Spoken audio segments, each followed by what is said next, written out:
Hi, my name is Oryx Choen, and this is a little bit of my story. I'm currently the Chief Operating Officer of the National Empowerment Center, and we're one of three peer run national technical assistance centers in the country in mental health. And I'm also, separately from the National Empowerment Center, I'm the co producer of a film that is currently being released called Healing Voices that we're really excited about. Um, so, a little bit about me. When I was 26, I ended up in the mental health system, and I was told that I would be quote unquote mentally ill for the rest of my life and would have to be on medications also for the rest of my life. And happy to say that now at age 42, um, for me, I don't take medications that don't work for me. Um, and I'm happily married, live in this beautiful house, have two wonderful children, and a great job that I love, and important work that I'm doing every day.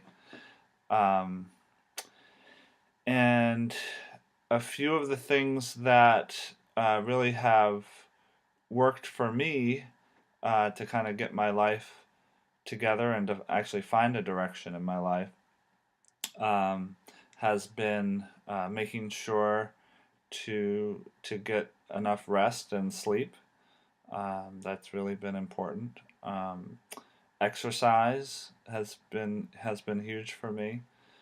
Um, Having good relationships with my family, children, friends, and all the peers that I've met in this movement have been huge. Um,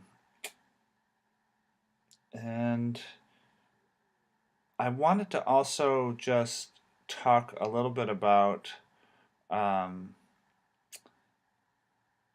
that I don't view these experiences as necessarily negative, or that there's something wrong with me, or that there's something wrong with anybody who goes through these experiences.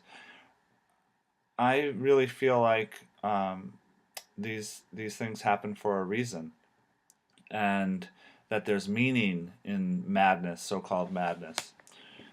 And so I've gone through three of these experiences that some would label as psychosis, but I like to think of them more as altered states, or that I've been through these vision quests that have been sort of unguided, but have had a lot of meaning for me.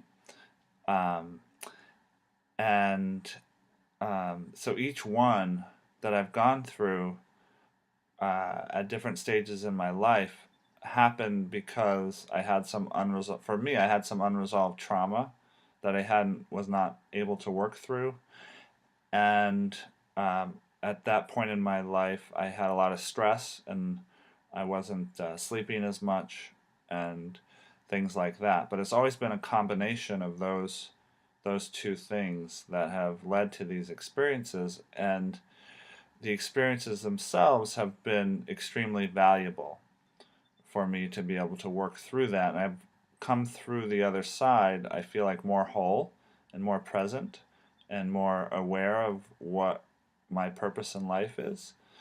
And my relationships have improved as a result of these experiences.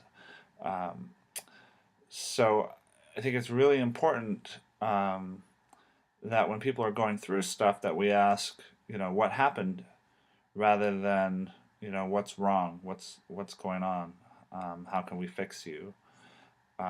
Because not only can the person maybe learn something from their experiences, but we as supporters and friends of people going through difficult things can also learn, and the whole community and society can learn, I think, from what people are going through, because they're responding to things that aren't quite right with their environment. So that's about it. Thanks for listening.